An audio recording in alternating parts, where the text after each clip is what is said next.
Okay, welcome to another video by Antiques Arena. My name is Walter O'Neill. I'm a UK reseller. I buy and sell antiques, collectibles, and hopefully flip them for a profit. Today I'm going to share with you my most recent finds, and I've got some absolutely beautiful things to share with you again today. Everything goes onto the website. I no longer sell on eBay. I will be selling on eBay, my cheaper end in time, but at the moment I haven't got time to do both, so I've dropped eBay totally. So shall I share with you some of today's finds? Let's start off with a bayonet.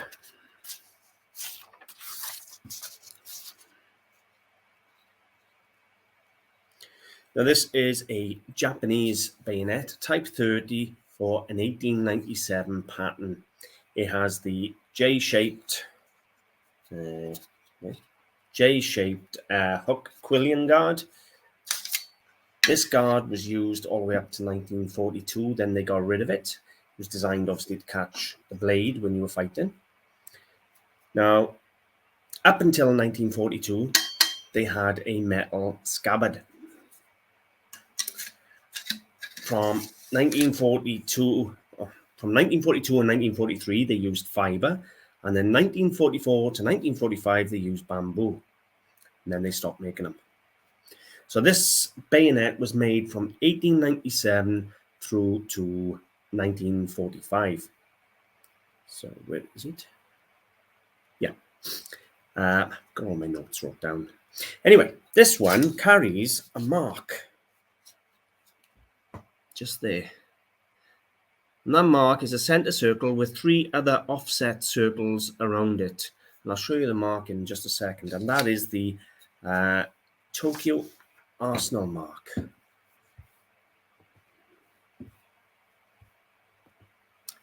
It is the Kokura Arsenal, and there you have the circles just there. Anyway, basically this arsenal was established in 1916, so even though the bayonets were produced from 1897, this one bearing that arsenal mark means it can't be prior to 1916. It's probably no doubt a First World War example. Loads of wear on there. Anything else?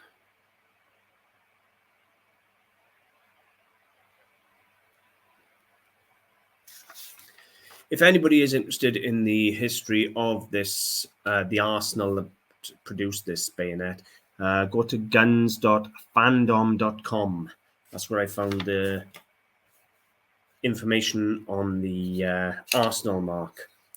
Well, actually, I posted it up on a Facebook group first. Because when I was searching the bayonets, even the British done this quillion with the turnover. So it was quite complicated to figure out exactly where this was from. So I had a little bit of help on this one, but a nice, probably First World War Japanese bayonet in absolutely lovely condition. This one came in from Splott Market for £25 sterling, which is about $40. And the trader in front of me bought it down there for a tenner, which was $15. I took it back to his stall and I followed him and I give him 25. So he done 150% profit. I think I'll do better. So yeah, cost me £25. Could have had it for a tenner if I'd been quicker, but it cost me £25, $40 give or take, for a real nice First World War Japanese bayonet and scabbard. Next piece I have is this, which is absolutely full of history. Again, I wrote notes down. Here we have a Lancaster steam coal collieries lamp. It's a Welsh lamp for Cwmtillery, number 1286. You see the 3 feathers there on the top. Now, Cwmtillery coal mine was opened in 1852 and closed in 1982. In 1888, the Lancaster Spear Company took over, which then became the Lancaster Steam and Coal Company, which is what's on here, and I think that was 1896. There's full history of the coal mine. There's a couple of pictures of it there.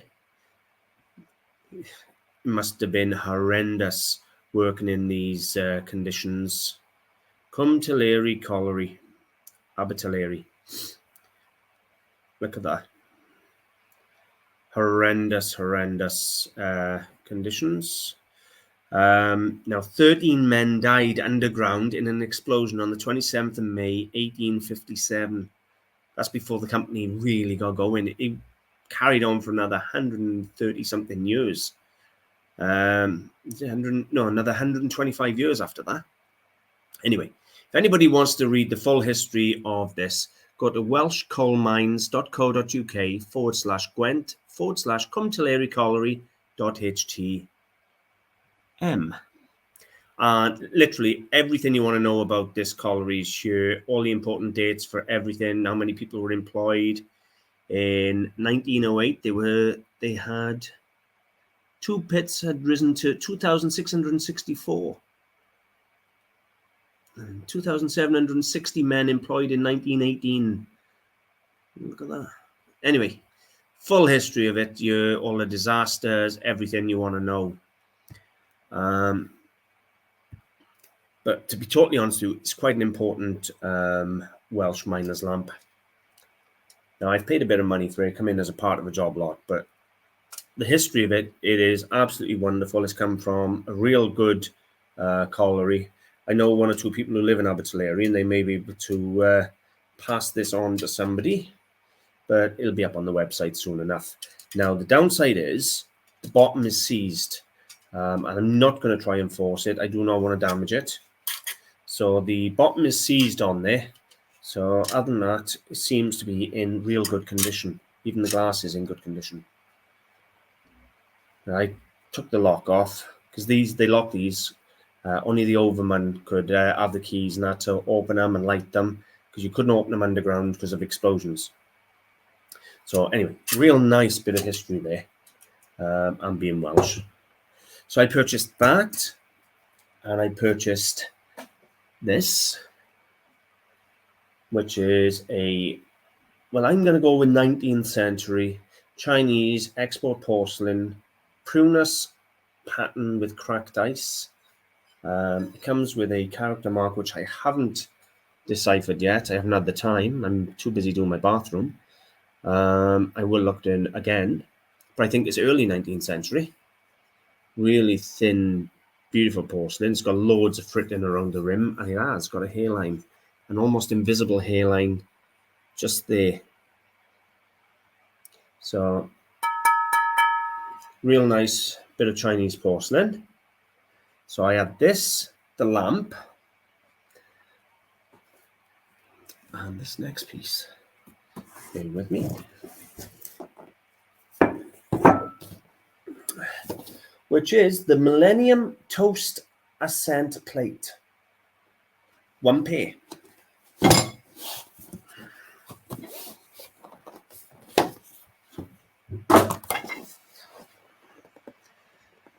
That tells you everything you need to know. The Millennium Collection, a toast to the year of 2000, produced by Waterford Crystal. First toast, happiness. Second toast, love. Third toast, health. Fourth toast, prosperity. And fifth toast, peace. Anyhow, they retired those in 31st of December 2000. So they only produced them for 1 year. And there are a beautiful pair of Waterford Crystal Toast Ascent plates, Millennium plates. They still have their labels on them.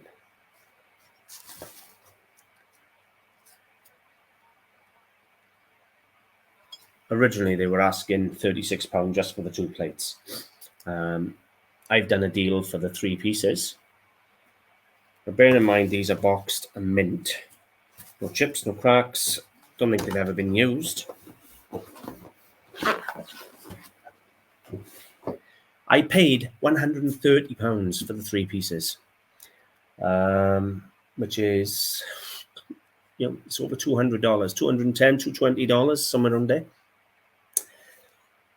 The Chinese bowl is interesting. It's probably going to go in my study pieces until I know what it is exactly, and then it'll be sold, but it'll never be a fortune because of the tight hairline on there. So that's probably about £50-60, give or take. The Waterford, again, is £50-60, give or take. So maybe I could get close to my money back off those two, which then leaves me with this. And I think that is at least £150 worth of anybody's money with the history behind that. And I will print off the history and put it with the lamp. So there's a good double up, to be honest with you, on there. And I may go a bit more on the lamp when I do some research. You never know. Next, I had a bit of studio pottery. Now, doesn't that remind you of the painting by Van Gogh with the swirls of the stars and the galaxy and that? It's obviously not, but that's the first thing I thought of when I saw it, was all the swirls of the Van Gogh picture. In fact, I'm going to see if I can find it now.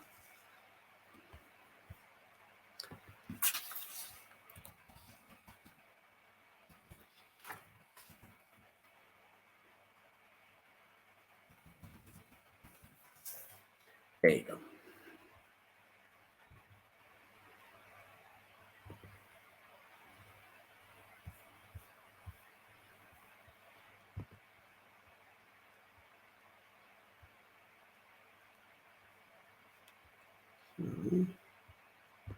If I can.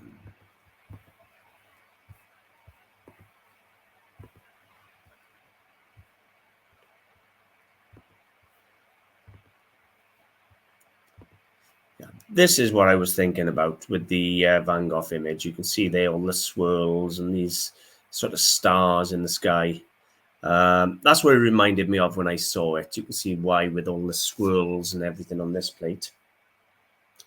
Now, this studio pottery plate is produced by an English artist called Mary Fenton. Fully signed on the back. Now, she does sign a piece in full script or just the MF monogram. So it's in lovely condition. Real nice plate. Now, I paid a tenner for that, which is about $15, give or take. And I have done some research. Now, there's a large Chelsea pottery floral planter here by Mary Fenton, and it's marked. This is the MF monogram that I said she does. That's the MF mark. And you've got a nice Sgraffito design planter there. Now, they're saying it's Chelsea from the 70s and 80s. However, oh, hang on. There's another two here, one Japanese inspired, another, I'm not sure if that's like inspired by, sorry, I haven't got a clue. Saw the ring then, I thought of the Olympics, but no. Not sure what that one's inspired by, but very distinct style about them. Then I come over here and I found on Flickr Mary Fenton, and you have the About Her page. I think this is her actual page. Now, this one here is her parasols. I have clicked on the images. It doesn't give you any prices, no information or nothing. So you have the parasols there, which is really nice. You have some birds. There's not a lot of pieces available by her. Now, if you go about, it doesn't say a lot either. There's a potter working in Chiswick, West London, specialising in earthenware, Sgraffito technique on tin glazed and some luster. That's all it says. Joined in September 2008. So there's not a lot there, but they have been sold through major auction houses. So she is a known artist, and it is a nice bit of studio pottery. I love the design on it. It's very much in that style. So yeah, cost me a tenner, £15. And believe it or not, what had me was all these swirls, and it just reminded me of that painting by Van Gogh. It was just a nice plate. And I hadn't had any Mary Fenton stuff before, so I it didn't hurt to do it, buy it and do some research. Next piece is a little bit of porcelain. We have a beautiful hand-painted porcelain compartment tray, compartment dish, or hors d'oeuvres dish. So you'd put your separate bits in each compartment. It's got a little bit of gilding. This one is fine china, made in Germany. And this one is by Reichenbach, if I'm pronouncing that one correctly. And the mark dates in 1968 through to 1990. Just in case my pronunciation is terrible. It's in lovely condition. It came in this week and it cost me a whole £5, $7.50 for a beautiful piece of porcelain like that, which should be £30, £40, no problem at all.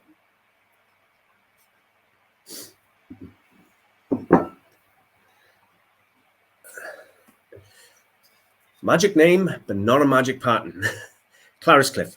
Everybody knows Clariscliffe. Everybody's heard of it. This is the later stuff by Clariscliffe. This is Celtic Harvest. The stuff you really want by Clariscliffe is the geometric shapes and the real Art Deco bold colors. However, this stuff does have a following. Now, I purchased this along with 2 other pieces.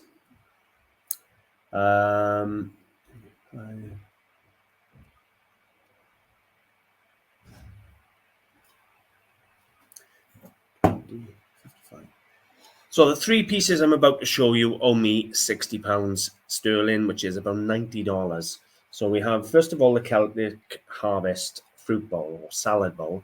Now, originally, this would have come with a large fork and a large spoon with porcelain handles in the same Celtic Harvest design. I don't have them, but it's a nice large size in good condition. This chrome rim is also in good condition, which does tend to rot away or rust away. So a nice little bowl. My money should be back on that, to be honest with you, anyway. Then I purchased a little miner's lamp. Now, I've told you over and over, these Thomas & Williams Welsh miner's lamps, they're not an original midget, but people seem to buy them anyway, and they sell for anything up to sort of £200 on their own for one of these small miner's lamps. Now, quite unusually, this one, the label or the tag is upside down. There you go, Thomas & Williams, Aberdeen. It's got the 3 feathers on there, but I've never had one with the labels upside down on there. But either way, a nice Thomas & Williams miner's lamp. We already know this, £175, £200 just by there. Clariscliffe, £60, £70, no problem at all. The other piece I had,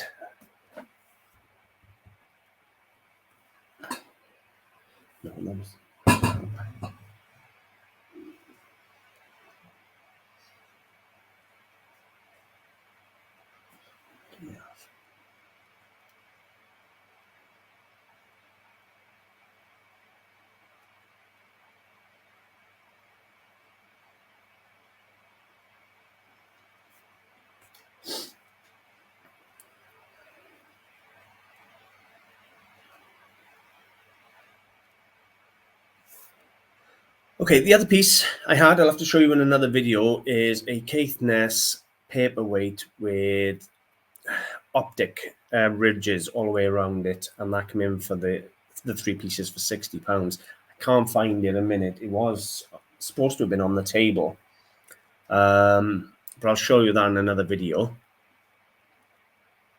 All right. So the optic paperweight was a tenner. So the Clariscliffe and the miner's lamp owe me £50 if I take off the paperweight, which is about $75, $80. What are you doing, darling? Chocolate. I'm going to get a piece and don't disturb the baby. Oh, do I want hot chocolate? Sorry, no, I'm all right. I got orange juice. You can have a bit of that if you like. You can cut this part out. Yeah. Okay. I was waiting for you to finish. Okay, next piece we have a beautiful rich amethyst poly apothecary jar, nice hollow clear stem, and this beautiful rich amethyst color.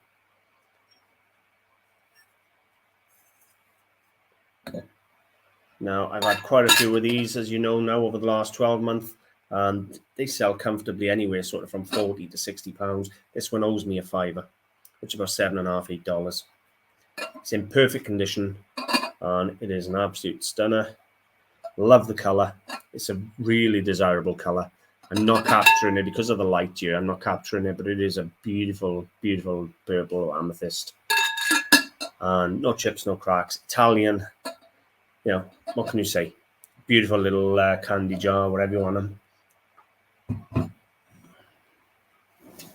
All right. Okay, darling.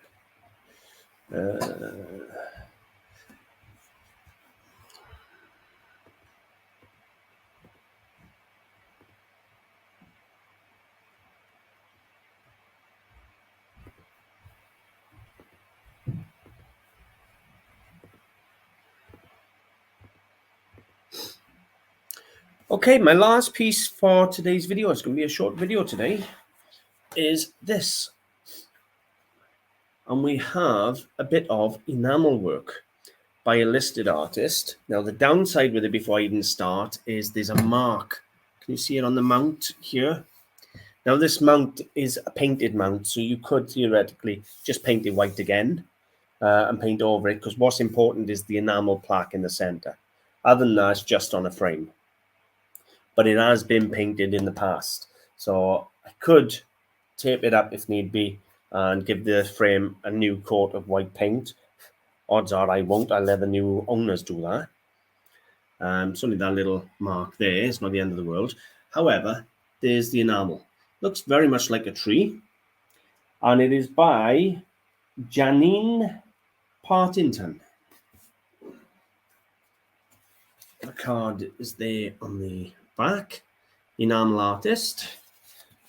And let me show you what I found out about her. Now, first of all, Sarah Wiseman Gallery have got an almost identical piece in the gallery. Don't know how much, can't find it, their price. But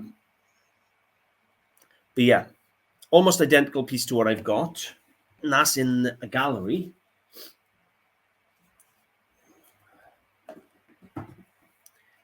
All the history about us here. However, if I come across here, she's actually got her own page, janinepartington.co.uk. And this is the About Me, and it talks about her growing up, her education, in enameling. Her first exhibition was in 2004.